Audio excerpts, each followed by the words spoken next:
Well, Sunday evenings, we're in a series where we're looking at statements made by the Lord Jesus about himself.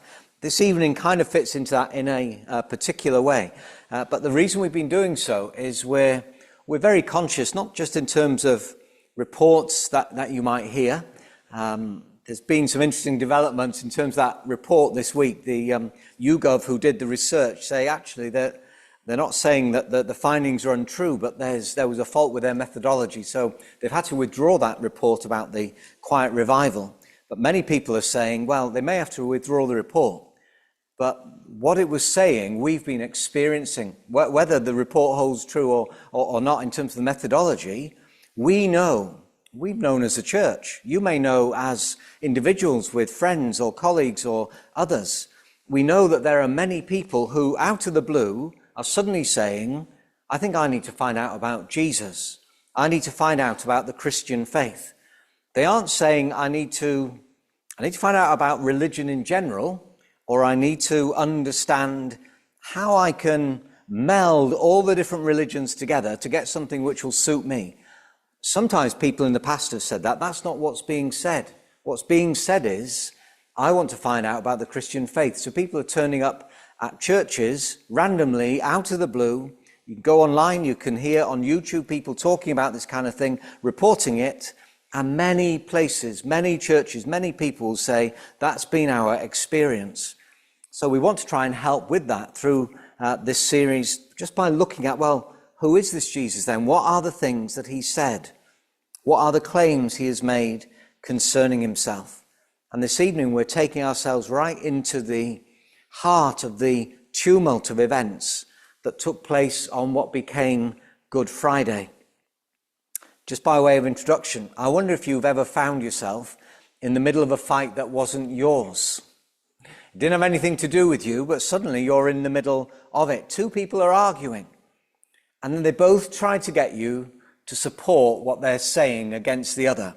I'm right, aren't I? No, you're not. Here, tell him, tell her. And you think, well, what's it got to do with me? I just happen to be walking by on the street. They're not even people that I know. Maybe it's teachers sometimes have to pull two children apart. Sir, miss, it was him. You need to find in my favour. It can be really frustrating, can't it? And when you're drawn into that kind of thing, maybe it's at work and there's a couple of colleagues and you're the one who has to reach some kind of conclusion with it. And one is saying, no, this is what happened. I was there in that meeting. And the other one says, well, I was there as well. Yeah, but you weren't really taking part. I could see you doodling on your pad. You were on your phone.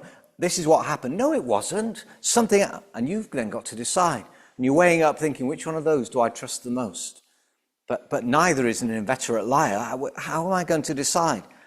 And maybe sometimes you just feel like putting your hands up and saying, hang on. This hasn't got anything to do with me. I'm out of here. I'll see you later. Well, it's fine if you can walk away, but sometimes you're in that position of authority and you've got some responsibility. Say you're the teacher in the class and it's happening. You can't say, oh, lads or girls, this is just too much for me. You sort it out. I'm off into the playground to get my mid-morning pork pie and cup of tea. I'm sure it is pork pies they have mid-morning. They are tasked with sorting it out. They can't just back out from there. If you're nodding your head at any of those illustrations, you might have a smidgen of sympathy for Pontius Pilate, the Roman governor, in the scene in the passage that we read. The Jewish leaders have gone to him, and they're all in a state. They're all wound up because of this man, Jesus from Nazareth. He's been going around performing miracles. He's been teaching the people. Vast crowds have gone after him all over the place.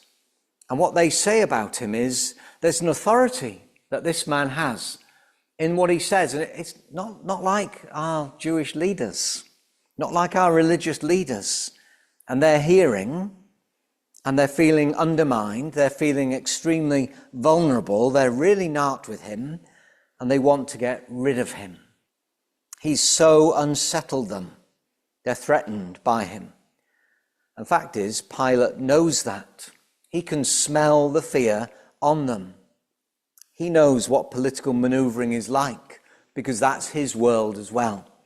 He knows how you engage in those sorts of things, and it's right there in front of him in the early hours of this soon-to-be famous Friday.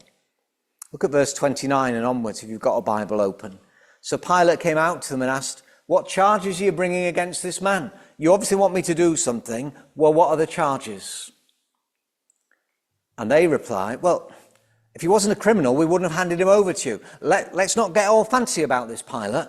Don't start asking us detailed questions about the law. We wouldn't have brought him if he wasn't a criminal. Take him yourselves. Judge him by your own law. Why are you involving me? Nothing to do with me, this kind of argument. It really winds me up. I'm the Roman governor in this scene here. I've got lots of things to deal with. This is just petty. You deal with it." And then they come clean. And he would have known where they were at on this. But we have no right to execute anyone. We're not asking you to fine him. We're not even asking you to flog him. We want you to take his life. He knows what they're up to, and they're not making any secret about it. There it is. It's as clear as day. They want rid of the man. They can't do it themselves. So they're going to try to maneuver Pilate into doing it on their behalf. And that then leads into his famous encounter with Jesus. He goes back inside the palace, verse 33 now. He summons Jesus and he asks him, "Are you the King of the Jews?" Because it seems like this kind of claim is what's riling these Jewish leaders up. "Is that your own idea?" Jesus asks. "Or did others talk to you about me?" You can imagine a half smile at that point. We both know what's going on here, Pilate. Someone been speaking to you about me? Is that why you're asking those questions? To which Pilate replies, "Am I a Jew? Your own people and chief priests handed you over to me. What is it you've done? Am I a Jew?" This is a purely local dispute amongst you Jews about some finer points of your religion. And apparently you and the guys that are following you are claiming that you're some kind of king. And they're saying, "Oh, no, he isn't." And it's like some kind of religious pantomime at Christmas time. "Oh, yes, he is. Oh, no, he isn't. Am I a Jew? Do I want to be weighed down by this kind of thing?" He sounds really world-weary, Pilate. Arguments over religion. They're so trivial, and yet they end up causing so much trouble.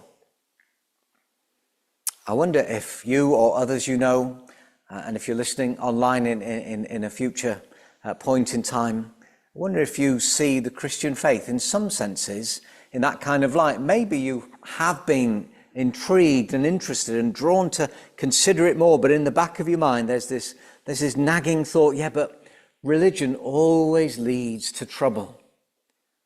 And here you are, we've got the pages of the Bible open, and it seems like Pilate is on the same page as you. Am I a Jew? It's your own people who handed you over to me. We can all see what's going on here. It's local, and it's trivial, and it's petty, and it's what happens. Maybe you're wondering, is Christianity, does it have that kind of significance people say it has?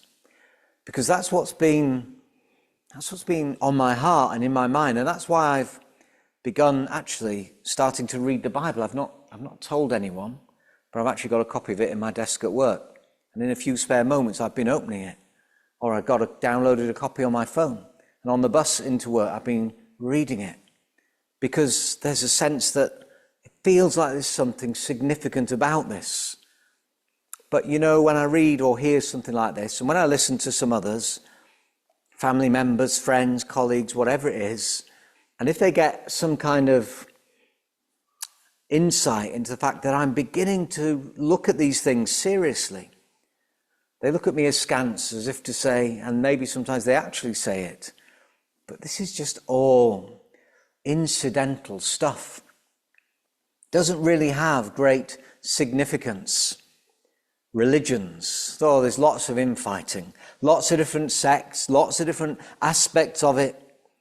But it doesn't land with meaning and significance in any of our lives. Just stay where you are. Don't worry about that kind of stuff. It doesn't really matter. It doesn't really take you anywhere. Well, if that in any way reflects your thinking or how others might respond, I really want to encourage you just to hang on in there for a moment, because we're going to see from this very passage how ultimately significant this is. It's not purely local. It definitely isn't trivial. It has massive significance, not just then, but it has huge significance for you this evening. Pilate has asked Jesus a question. Are you the King of the Jews? Because that's what they're saying he's claiming. And they're saying it's blasphemy that he should do that kind of thing.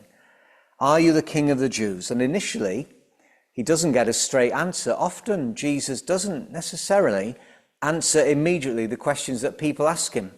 Not because he's doing like they do on Would I Lie to You? David or Lee, David especially. They might, when they start saying something, they start playing for time, don't they? And they'll just elaborate a few points in what they're saying, and the other team members, they understand exactly what's happening. Is that what Jesus does when someone asks him a question? He's playing for time. Are you the King of the Jews? Well, he could give a straightforward answer, couldn't he? It's either yes or it's no. It's either yes, and it's already happened, I've been crowned, or yes, and it's going to happen soon, or yes, and it'll happen someday, or no, never have been, never will be, never claimed that. But he doesn't go there immediately. Not a straight answer. Jesus responds, but not straightforwardly. He says to him, my kingdom is not of this world. If it were, my servants would fight to prevent my arrest by the Jewish leaders, but now my kingdom is from another place. It's a bit mysterious, isn't it? Pilate seizes on it. You are a king then. Now this is starting to have some importance for him. Now he's pricking up his ears. Is he actually claiming to be a king? Because if he is a king, or if he's claiming to be a king, then he is a challenger. He's a challenger to the peace that Pilate is charged with keeping there. And he is a challenger to Pilate's ultimate boss, the emperor. And actually, this is where it starts to matter for us too. Because if Jesus is a king, then he's got some kind of authority. Because kings do, don't they? Even those who are only king in name only, well, there's something about their position. They have some rights, even if they can't govern the country. He must have, if he's a king, he's got to have some kind of authority, and he must have some kind of jurisdiction. And that's where it begins to land for us. We need to know the extent of those. If there's still a king in Denmark, I can't remember if there is or if there isn't. There was in Shakespeare's day, wasn't there? If there is still a king in Denmark, it doesn't matter to me too much, nor to you, I don't suppose, how much authority or how much jurisdiction they have, because we know it doesn't extend to here. We've got our own king, for one thing, but we know King of Denmark, well, it's delimited by the name, King of Denmark. Maybe Greenland gets added in, I don't know. But you want to know how much authority do they have and where does their jurisdiction extend to? Does Jesus rule? Does his reign include me and my life? Is he somehow, in these strange statements that he's making, where he's alluding to the fact that he is a king and that he has a kingdom, does that mean that he has authority over me? Does his jurisdiction extend through time to me today, 2,000 years later? I'm not living in his part of the world. I'm not living in the same century as him, let alone in the same millennium as him. So does he have any legitimate right to claim jurisdiction and authority over me? Can he call the shots for my life in this world? Because if he really is a king and has that authority and has that jurisdiction, then then he can't be ignored. Not by Pilate and not by you, nor me either. But it's in what he says in his reply to Pilate that Jesus shows that his is no ordinary kingship. It's no ordinary kingship that we're talking about with Jesus. At its core is the issue of truth. You are a king then, says Pilate. You say I'm a king. In fact, the reason I was born and came into the world is to testify to the truth. Everyone on the side of truth listens to me. He's a king with a huge interest in truth. And that's at the core of it, he says. What should we believe? What should we believe about God? What should we believe about ourselves? What should we believe about the meaning of life? What should we believe about hope and where it can be found? What should we believe about our responsibility for how we live and the fact that we may be called to account for how we've thought, how we've spoken, how we've acted, what our motivations were? What is the truth? I think that gets right to the heart of what's going on with many people. I want to know the truth about Christianity, about Jesus, because I hear, but I also see with my eyes that there seems to be some significance there. Friends have said to me, I've become a Christian and it's changed my life. We've mentioned before, it's happened to Stephen Bartlett, one of the Dragon's Den, a really, really rich man, his best friend Logan. He's become a Christian. And perhaps not at that kind of level, but maybe there are many people, maybe some listening to this who are saying, I've heard with my ears from people something about Jesus, and I've seen something in their lives, and it seems to have made a difference, and I want to know, is this the truth? Because if it's true, then it's got something to do with me. And that's the point that Jesus is surfacing here. The truth about God and ourselves and about life, life and death, heaven and hell, hope and despair, and all the things that surround all those issues. Lots of questions perhaps begin to tumble out of us. We want to know the truth. And Jesus says, well, that's why I've come. It's not incidental to his being here. The reason I was born and came into the world is to testify to the truth. That's why he's here. That's why there was a Christmas. That's why there are 4 gospel accounts of the life of Jesus, for the sake of truth. Truth that matters for you and I. Truth that matters for the world. But notice what he says next, because it's so encouraging. He says, everyone on the side of truth listens to me. If you're on the side of truth, if you're saying, I genuinely, sincerely want to know what's real, what's true, about God, about me, about life, about this world, about all the stuff that we've been mentioning. If you are genuinely, sincerely interested in truth, says Jesus, then you will listen to him. He will stir your heart. And maybe that's already been taking place. It's really wonderful if that is true, if that's the case with you.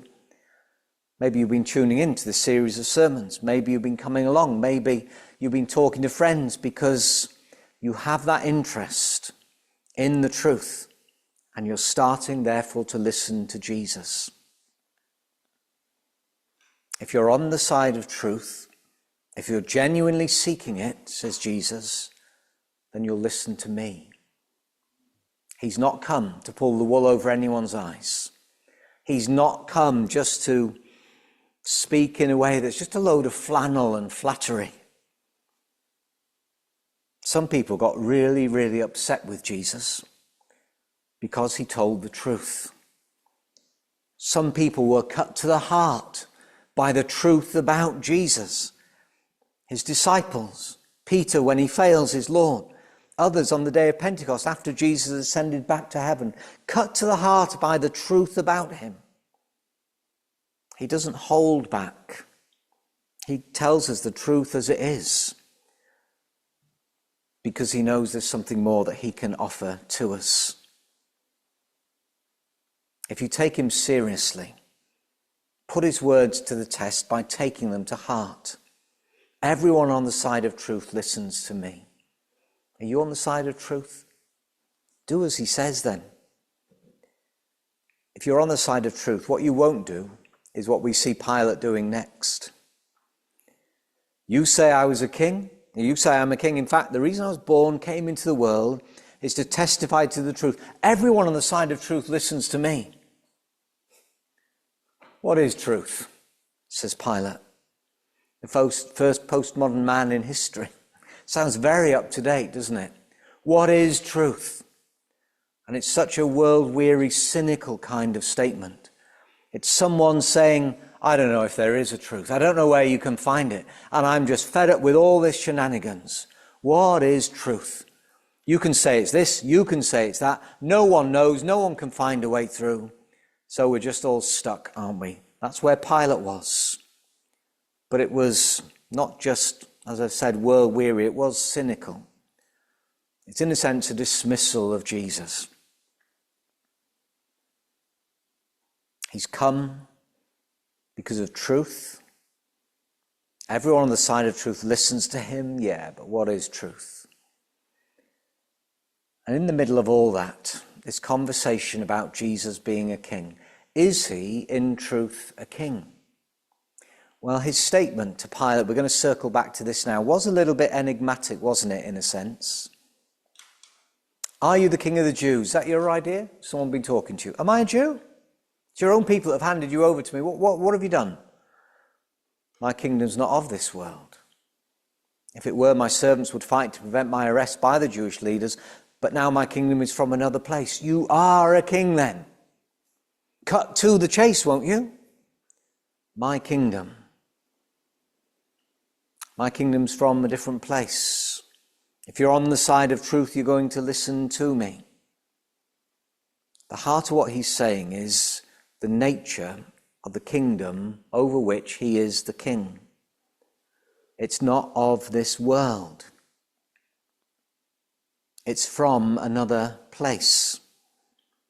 He's not saying to Pilate, it's actually the other side of the world. You probably don't know it now. It doesn't go by this name, but South America, Caesar's reign doesn't extend there. It's kind of like a new world. At some point, someone's going to call North America the new world. Well, that's where I've come from a different world, from a different place. And that's where I'm the king. So Caesar needn't be too worried. I'm not trying to rival him. I'm just here on holiday. I'm going back there soon. And that's where my crown is. He's not saying anything like that. He's saying that his reign, his rule, his authority, his jurisdiction doesn't arise out of this present world system. It's not something inherited through birth. He's not saying he's from another galaxy far, far away. That isn't his meaning. This is about the intervention of God himself into our world, for the sake of our world, for our sakes, intervening in Jesus, his Son, as the one who has the full right to reign as king. My kingdom's from another place means I'm a different kind of king. I'm not another in a long line of the sorts of kings that you've had here. And this being a different kind of king with a different sort of kingdom, you see it here really clearly. Jesus' life is very obviously under threat. Your own people handed you over to me. We aren't able to kill him. Only you can execute him. They're not playing games. They want him, and they're soon going to have him. His life is under threat. There's a very real and present danger that he's going to be taken and be crucified. But he has forbidden his followers to take up arms in order to rescue him. My kingdom isn't of this world. If it was, my servants would fight to prevent my arrest by the Jewish leaders. And one of them in the garden, when they came to arrest him, took out his sword, cut off someone's ear. And Jesus immediately intervenes. Put it away. That's not what his kingdom is like. It's not what his kingdom is about. He's not come to fight, and he's not trying to escape. Maybe you've wondered sometimes, if you know the story of Jesus' death, why didn't he just try to slip away while it was dark, while he had the chance? When he knew that Judas was going out to hand him over to the religious rulers and betray him for those pieces of silver, why didn't he go then? Why go to the garden where he knew that they would know that he would be found there? He's not trying to get away. For some time now in John's Gospel, you could take it and read it from chapter 12 onwards, and it's so clear that Jesus has been very clear about what's happening, the trouble that's brewing for him, and the fact that now this is the hour of darkness. The darkness was coming, it was coming, it was coming. And then he says, this is the darkness' hour. It's going to reach its fullest height, its most terrifying reality. And he's not backing away. He's not ducking it, not for a moment. Powers of darkness marshalling their troops in order to finally assault him through the handiwork of Pilate and the Jewish leaders. And he has remained where he is. In fact, he's done more than that. He's even carried on walking straight into it. And here's the astonishing thing. He didn't back away because he imagined at the last moment the cavalry will come round the hill to release me. It isn't the case that he didn't back away because he knew, I've got thousands of angels I can call upon. He didn't back away because he came to lay down his life in our place on the cross. That's how different he is as a different kind of king. He sees it so clearly. And he doesn't see it as something which, well, it's kind of regrettable, but I can't see a way out now. If only I'd thought a few months ago we could have handled this a little bit differently. All the way through his life, he's developing consciousness and the reality of where he is going. And he won't back from it. One of the letters in the New Testament is put in a very striking way. This is the letter to the Romans in chapter 5. And the writer Paul, he says this, at just the right time, while we were still powerless to extricate ourselves from our sins, our guilt, our shame, our failures, from the death that holds us, from the powers of evil around us. When we were still powerless, Christ died for the ungodly. And then he reflects on that. He says, very rarely will anyone die for a righteous person. Though for a good person, someone might possibly dare to die. But God demonstrates his own love for us in this. While we were still sinners, Christ died for us. The king who loves his subjects so much, he'll lay down his life for them. The king who loves his subjects so much that even though they rebel against him and fight him tooth and nail all the way through their lives, he will lay down his life to rescue them because he loves them with the most tremendous love. We've lived as his enemies. We've trashed his world. We've resisted his reign. But true kingship is motivated by love, and the ultimate king demonstrates ultimate love. Pilate clearly felt like he was being pushed and pulled in all sorts of directions that morning. In the end, he simply capitulates. Business as usual in the Roman Empire. People get crucified most days of the week, different parts of the Roman Empire. Crucified people, they're almost 10 a penny. So what if this man is innocent? At the end of the day, I'm tasked with keeping the peace here. I don't want these Jewish leaders getting on my back all the time, causing trouble. It's better that we get rid of one man. One of the Jewish leaders said that as well. But Pilate, you need to hear this. His death is going to do so much more than just keep the peace locally. It's going to broker peace cosmically. You don't understand the death. You don't understand the significance. You don't understand who the man is or what he's doing. But we have the privilege this evening of seeing that ourselves. that his death will bring life to all who put their trust in him. To all who sensing there's something about this Christian faith, there's something about this Jesus, show that they're on the side of truth by listening to him and taking words seriously, and taking them so seriously that in one way or another they find themselves praying to this Jesus, save me. Jesus, rescue me. Forgive me. Make me clean. Make me new. His death on the cross, the death of the King, it was in our place. It was for our sake.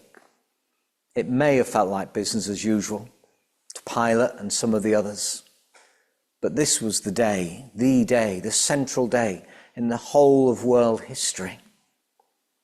And it's right there before us on the page this evening. So how are you going to respond to it? Or more pertinently, how are you going to respond to him?